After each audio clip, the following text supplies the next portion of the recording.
décidé de consacrer la 37e session de l'Assemblée plénière à la problématique du genre.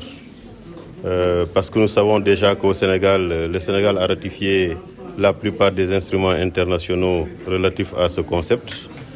Mais également, nous savons que souvent, le concept du genre et ses implications suscitent beaucoup d'incompréhension selon le contexte socioculturel, mais également selon les sensibilités. Et nous avons voulu, en consacrant donc cette session-là à cette problématique, de pouvoir cerner définitivement le sens et la portée du concept du genre et de ses implications, mais également sa prise en charge correcte dans les relations professionnelles. Parce qu'aujourd'hui, la question de l'égalité des chances et de traitement au travail est une préoccupation donc, du Sénégal. Et le Haut Conseil de dialogue social, en tant qu'institution de dialogue social tripartite, doit également prendre en charge cette préoccupation. Déjà, dans le cadre de notre cadre stratégique d'intervention 2025-2027, cette problématique est bien prise en compte parce qu'il y a une série d'actions et d'activités que nous allons dérouler pendant ces 3 ans-là relativement à cette préoccupation. Mais nous allons tenter également de l'arrimer au nouveau référentiel des politiques publiques, l'agenda national de transformation Sénégal 2050. En fait, vous savez, le Sénégal a ratifié les instruments internationaux. Au niveau de l'OIT, on parle donc du genre.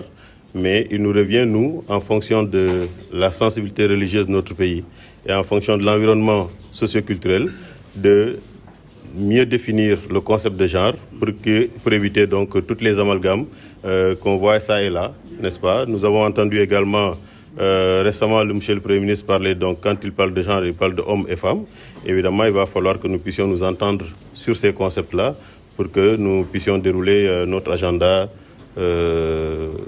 au niveau du Haut Conseil, qui est l'agenda 2025-2027 à travers notre cadre stratégique d'intervention.